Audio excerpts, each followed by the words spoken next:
Hello, everyone, and welcome back to another great Super Cool Radio interview. I'm your host, as always, Matthew Thomas. Thank you so much for tuning in. Before I start talking about my guests, just a quick reminder to thumbs up this video and make sure to subscribe and turn that notification bell. That way, I don't miss any new interviews or episodes. I got a really great guest who'll be making his second appearance on a Super Cool Radio. He is the frontman of Earshot, Wil Martin. Very recently, they released a brand new single entitled Unraveling. In this interview, we discussed the new single, Unraveling, writing and recording the single, the future plans for Earshot, and so much more. A lot of great information in this interview, and I hope you enjoy. So let's dive in. Super Cool Radio.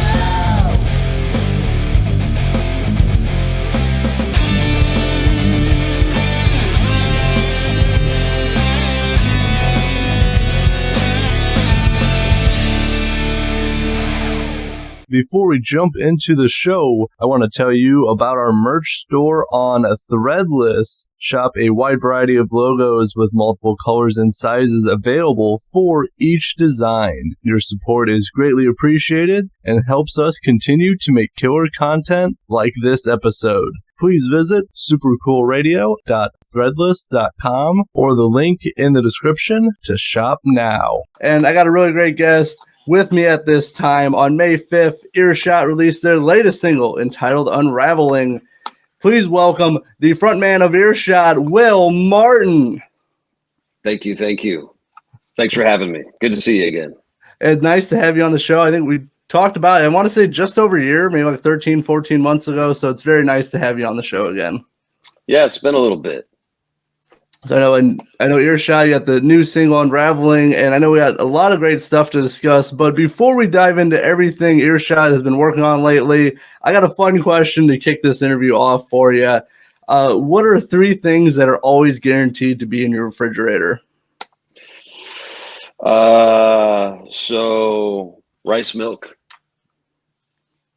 sriracha barbecue sauce from Trader Joe's, and either tequila or beer, or both, or wine, white wine.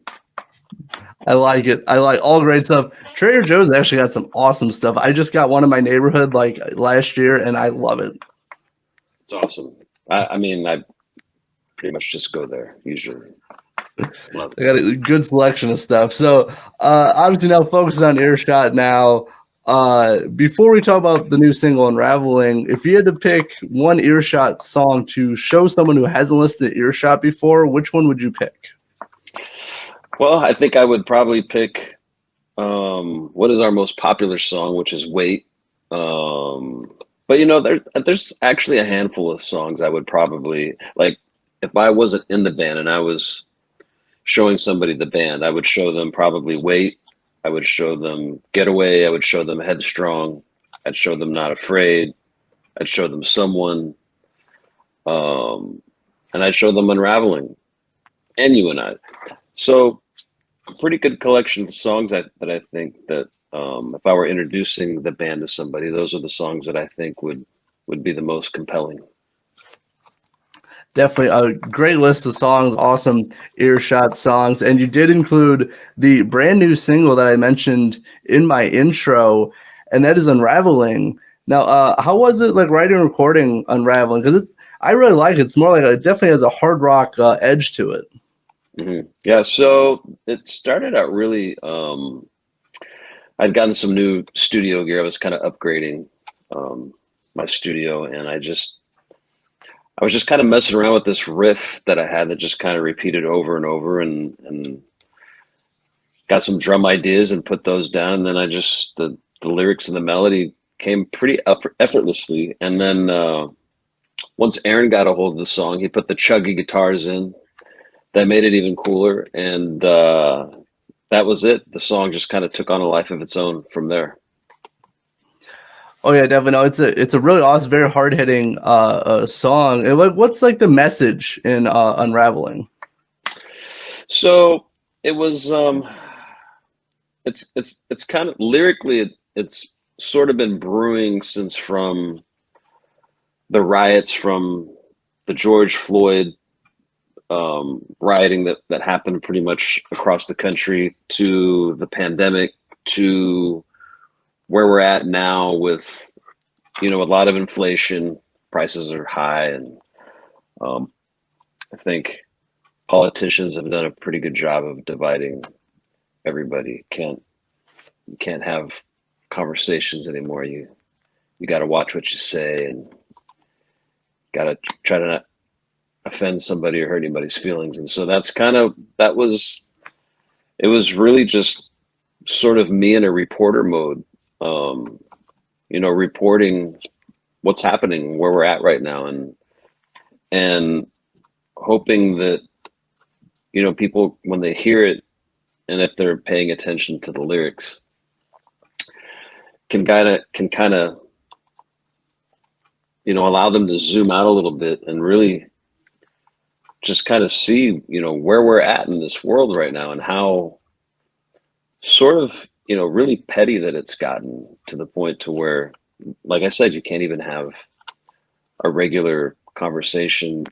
Hopefully when my hope is that when people hear it, they'll think about, how they're kind of showing up in all of this, and hopefully, I mean, for a lack of a better term, hopefully it'll serve as something to sort of see how ridiculous all of this really is, and maybe not take things so seriously. I really like everything that you said with that, because I mean, a lot of stuff that I've seen, been going on, and the people I've been talking to through this podcast, that it is that you do have to, to some degree, have to watch what you say about stuff. But also the bigger issue is that everybody is divided for whatever really, whatever you want to look at. Like, people are divided, or like you have the mindset of like, oh, this person's with this, has this mindset, or with this person, I can't associate with that or anything. I can't even talk to that person or have that open dialogue. Not even to try to change someone's mind, but just be able to communicate and talk to each other. Yeah. Yeah. I mean, it's a really weird, strange kind of time. And, it's gotten to a point where it's not even about whether you disagree or agree. It's if you don't agree with something, you're just as guilty as, being on the other team, for lack of a better term. So, I mean, it's just a really strange place. And I mean, I'm me. Like, I don't swing to either side of politics. I always joke around with my friends. I'm from the party of common sense, and I don't really find a lot of whole lot of common ground in either side of politics. So I just don't live there, and I live my life the best way that I can. I try to be a good person the best I can. I try to do things that inspire people best I can, and that's really any of us can do. I mean, I think that we'd be a lot happier of a people if we stopped spending so much time worrying about and getting into other people's business, and just worried about our own shit and what we're doing, and just leave all the rest of it alone. And if it's bad or not good, I mean, it'll take care of itself. There's no need to really argue about it. It's just, the world has a way of taking care of itself, and history has shown that. And I just think we should focus more on getting along with each other, and embracing different ideas and different viewpoints, and listening to the other side of things. Because there's a lot of, I find when I'm listening to people, there's a lot of details and nuances that tell me a lot about what someone is really trying to say. And a lot of times, what people are trying to say isn't the first thing out of their mouth. If you dig a little deeper below that, you get to what they're really talking about. But one of the lines that I like in Unraveling is gone from feeling invincible to so goddamn cynical. And that really is the sentiment, I think, not just for myself, for a lot of people out there. It's like, who knew that we were going to have to overcome so much incoming, anger and vitriol? It's kind of can be overwhelming at times. I definitely agree. 100% agree with a lot of stuff that you said, and especially it is a very weird time right now with like where we're living and how much probably like the last 4 or 5 years, how much everything's just been jam packed, throughout that whole year, good, bad, wacky, weird, whatever. It's just been so jam packed in like the last probably 4 or 5 years. Agreed. But it is cool. I really enjoy this thing. I like the message in this thing because you're not calling out anyone specific. It's just more of observation, as you said, being a reporter of what's going on currently in 2023. Yeah, and I mean it's been going on for a few years now. I think we can all agree. It's definitely. We're just. I think people are starting to talk about it more. I was talking about it then, but people weren't ready to have that conversation yet. So this is, this song has been in the tank for about a year, maybe a little more than that now. So, but like I said, just wasn't. I don't think it was ready to be received yet. No, timing is very important, especially with the message in in there. You have to have the right time that people are, as you said, open and more willing to have that kind of conversation, or at least listen. At least at this time. Yeah, 100%. And I did want to talk about, because I know from our last interview, we talked about you and I and Tongue Tied, and that you recorded both those remotely, obviously due to the pandemic. Was it a similar case for Unraveling? Yeah. So we continue to sort of utilize the same methods that we used during the pandemic to record. We won't be here pretty soon. We're going to be working on a new record, a full-length record. So that'll end our streak of releasing singles once or twice a year. So for that, we'll be getting together, since there's a lot more songs and a lot more work to do because there's more songs. So we'll be getting together here in the next couple of months to do that. Well, that's really awesome. Very happy to hear you guys are going to be working on a new album. And I did want to talk about, since you guys have been releasing obviously mostly singles throughout the pandemic up until now. Do you think the music industry has changed to be more single focused compared to album focused? Well, absolutely. I mean, streaming changed all of that, and it continues to evolve. And the thing is that it costs a lot of money to record a whole album, and you go, well, you're spending the same money on each song to record an album as you do a single, and that's true, except for when you do an album, you're paying for all of these songs at one time, whereas with a single, you're paying for a song at a time, right? So it makes it financially, from a financial standpoint, when you're an independent band like we are, it just makes it a lot easier for us financially. And plus, because we all live in different places. I live here in LA. Aaron and John live in Pennsylvania, and Mikey and Andy live in Florida. So it just has made more sense for us financially, and also it's a little easier for us to to kind of do it the way that we've been doing. So but like I said, we read a lot of the comments, and every time we release a single, it seems like we love the single, but we wish you'd put out another record. Or you get some people that say, I hate this song, but I would love a new record. But so we hear it, and we're going to go in and make a whole record. No, right. And I know, obviously, as you said, you broke it down. Obviously, financial wise, a very big decision for bands, especially for paying for one song compared to 10 or 12, depending on how long the album is. It's a heftier bill. But I'm glad you guys can be working on a new album, and I'm definitely looking forward to hearing it. I've been really digging the singles lately, but I definitely look forward to a new album.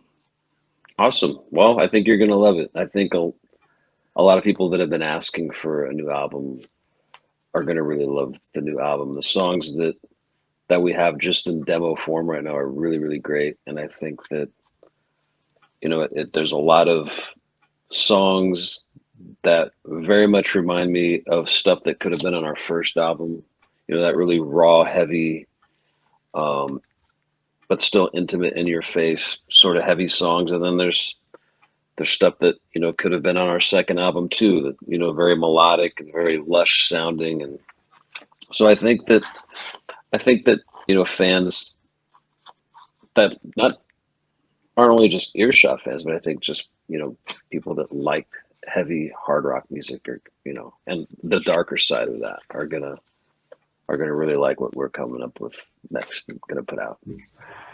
Oh, that is really awesome to hear. Obviously, being a fan of Earshot and, kind of hearing you guys are kind of, as you said, like, got similar vibes on the first album, similar vibes on the second album, plus, the sound you guys kind of evolved to right now as well. I think it's going to be a very solid album. Well, let's, your listeners you'll go on record as predicting a good album. So let's see if it measures up. Hopefully we don't disappoint you, make you look bad. Well, I hope not, but I have faith in you guys. I know you guys are professionals, and I've been digging the songs I've been hearing lately. So I don't think I have too much to worry about. But when you do release the album, I'd love to have you back on. We're definitely going to talk about it. Yeah, you might have some words to say, good or bad. But no, I think it'll be great. I mean, I'm really liking it, and the interesting thing is most people listening to this are probably going, well, of course you're going to say that you wrote it. But I've always had this kind of crazy ability to, when I'm listening to our songs, to really detach myself as if I'm not even in the band. Like, would I listen to this? And if I were listening to this, what would I think is cool about this particular song? You right? Like, so if I don't feel that, then I just kind of stop. I don't really pursue it more. I would say the only album where I kind of sort of maybe towed the line with what I'm talking about is our third album, The Silver Lining. There was some good songs, but I felt, for whatever reason, I felt really in a hurry to write that album and record it and get it out. And when I listened to it, although there's some great songs and there's some really great moments, there's songs on there that if I were to have to do it all over again, there were songs that I don't think would make it onto that record, or that I would work out probably a lot more, actually. So that's a question that somebody asked me the other day, is there any of the records that didn't do it for you? And that's the only one that just didn't quite do it for me. So for whatever it's worth, I'm listening, I'm critiquing I'm probably my own hardest critic out of anyone out there that's listening that says, oh, this is great, or this sucks, or whatever. I've probably already thought that before anybody says it. So it's all good. That's very interesting. I do think also that's a really good interview question. I might have to take that for myself as well. But I think it says a lot for yourself as well, that you can critique yourself and go, this is not up to my standards, or I'm not feeling this, or, this is just not really good. To be able to step back and kind of, before you get like lost and immersed in something, that you go, oh, you know what, this isn't the direction I want to go, or, whatever. But at least you can admit that, and instead of just going, oh, I wrote it, it must be great. Yeah, no, I mean, I fully admit there's, particularly on The Silver Lining, we missed a little bit with that. But there were a couple of good songs on there that I think really, like Misunderstood is one of my favorite songs. I feel like, I don't think there's anything that I would change about it. I think there's probably more things that I would do to it to make it a little more interesting. Closer obviously is a great one off that record too. But I just feel like we could have just squeezed a little bit more out of, or a lot more with some songs, depending on what we're talking about. So, I keep that in mind as we're writing. And obviously, I don't feel in any rush at the moment to hurry up and write anything. So, I think for that reason, that's why these songs are shaping up to be what I think will be a really good record when we're done with it. Oh yeah, for sure. Now, do you think the biggest thing with the Silver Lining was just a time constraint, just feeling rushed to be able to just to put out an album?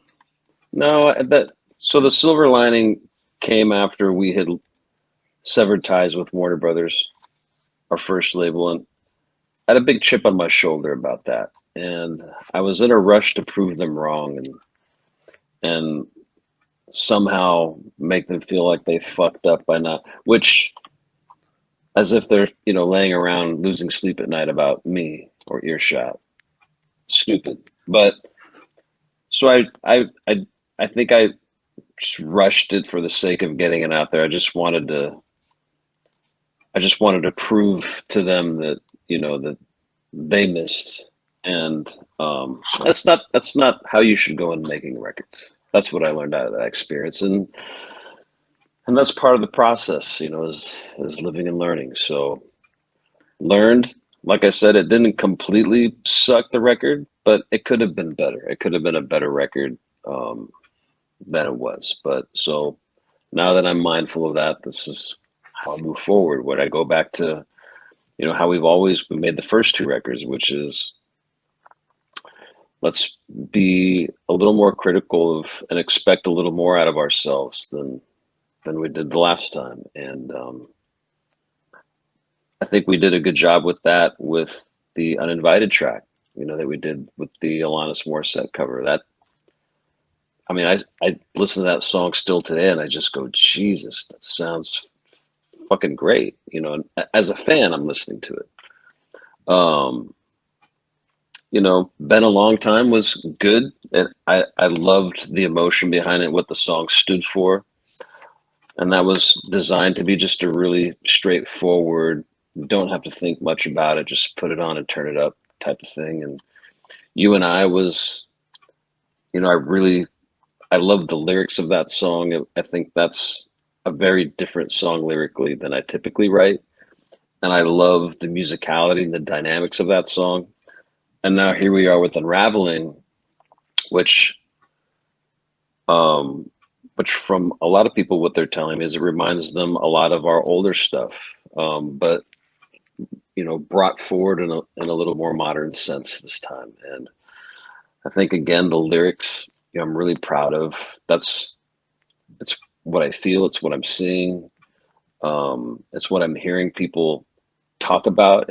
They're things that I'm relating to, and I'm talking about them because I relate to what I'm hearing people say. So for all those reasons, I think we're just going to continue down that path as we work on this new album. And we're shooting to get it out by fall of this year, which might be a little too ambitious, but in the worst case, it'll be out there in the spring next year. Oh no, for sure. And I definitely covered a lot of great stuff with that. And I definitely agree that Unraveling definitely has that older sound to it, but it's, it still fits in right with like the current Earshot, like modernized rock sound that, that you guys have, kind of been going for a little bit lately, but you guys have definitely been throwing in a lot of different stuff. Obviously the Alanis Morissette cover, a very different what you guys usually do, but you guys nailed it. Sounds amazing. But it's kind of cool with like you guys right now is that you don't have to fit any boxes. You don't have to sound like we got to sound like this, we got to sound like this. You guys have definitely been branching out and exploring and using different like elements and styles. Yeah, I mean, I talk about this all the time. One of the things that we try not to do is make the same song over and over again. We're always experimenting, and we're purposely not trying to do what everyone else is doing right now, which is everything's kind of formulaic at this point.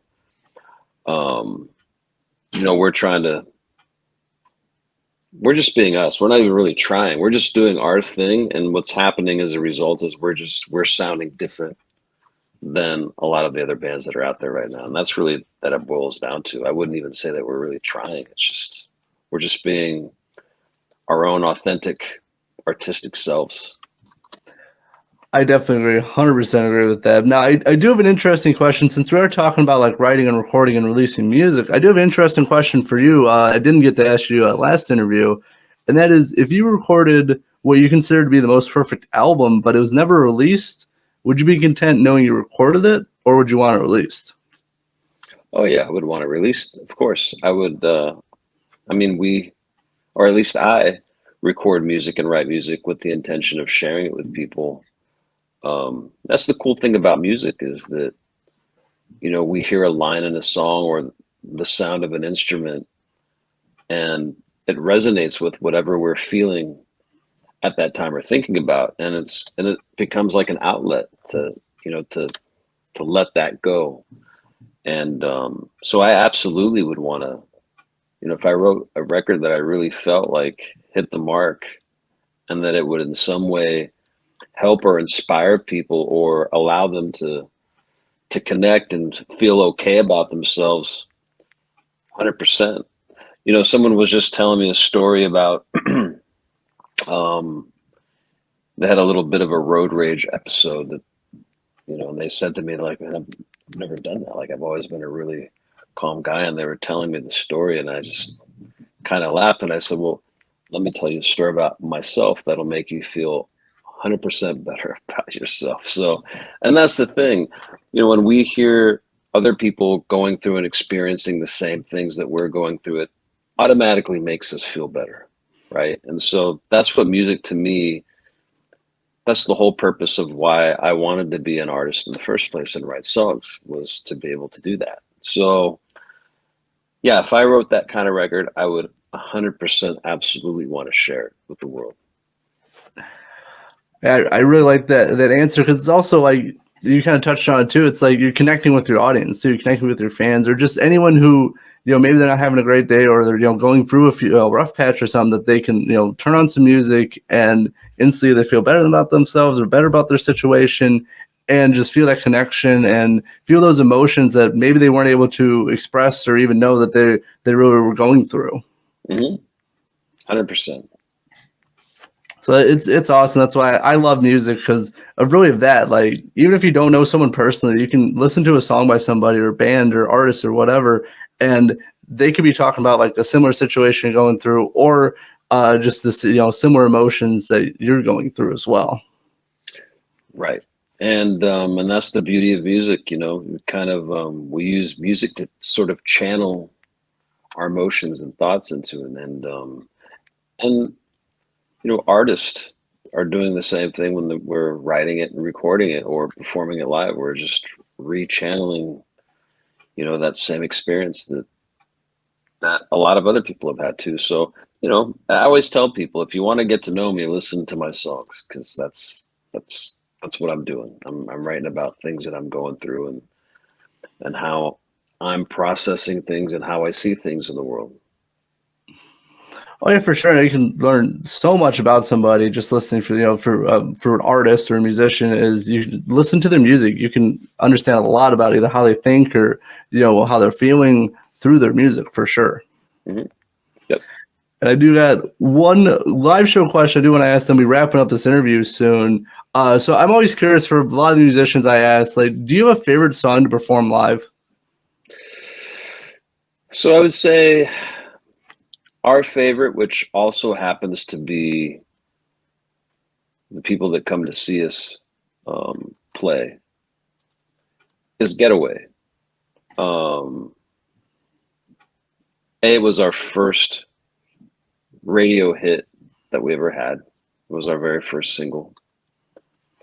And every time we play that song, everybody, even people that may not even realize that we're the ones that sang, because I know there's a lot of people out there that say, oh, I thought it was a Tool song, or I thought it was a Perfect Circle song, or whatever. But even people that are hearing it, when the chorus comes on, they know that song. And it's really cool, you know, for people to sort of, you know, perform it along with me, and really it tells me that the song really resonated with people to the point to where, it's this primal urge to want to let it out. And so that's, I think, our favorite song to play when we play live. And of course, I mean, all of the songs that we play, we love to play. I love playing Headstrong. Obviously, I love playing Wait, Not Afraid. I mean, there's really not any of the songs that we play live are songs that aren't favorites of mine, but those are the standout ones to me. Because every time, like I said, it's all crowd participation, and that's really cool. It is, and it goes back to that, that connection we were talking about with like music as well. Yeah. Yep. And now, as I'm wrapping up this interview, what are the plans for Earshot for the rest of this year? And do you have any like touring or show plans for either this year or next year? So that's a good question. So, as I told you earlier, we're working on a new record that we're going to try to get out this fall, but if not, that'll come out next spring. We are going to most likely do a very short 2-week tour that's either going to go from West Coast to East Coast, or it's just going to be a straight East Coast, like starting up Pennsylvania and then down to ending in Florida type thing. So actually, before this interview, I just hung up with my booking agent. We were just discussing which of those two options we were going to go with. So hopefully we'll have some news about that soon. And the next year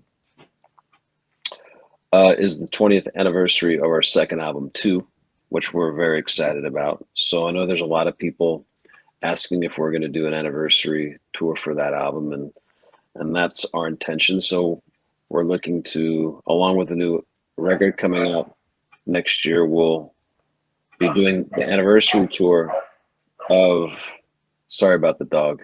No worries. It's all right. We'll be doing the anniversary tour, and we'll be out, pretty extensively next year, maybe in the spring and fall, or we'll just do one big, giant, colossal run either in the spring or the fall. So that's kind of the blueprint for the plans for the rest of this year and next year. Well, right on. Sounds like you got a lot of great stuff in the works. Obviously I'm looking forward to the new album as we talked about, but definitely look forward to, when you guys start, playing shows and touring again. Love to see Earshot live. So I do hope I get that opportunity there, end of this year or next year or sometime in the future. Perfect. Looking forward to it. Definitely. So, well, again, thank you so much for stopping by Super Cool Radio. Again, always a great time hanging out with you, and I really appreciate it. Hey, thanks again for having me, man. We'll be seeing you soon. Of course, for Wil Martin of Earshot, I'm your host as always, Matthew Thomas. Thank you so much for watching and listening to Super Cool Radio. And remember, stay frosty.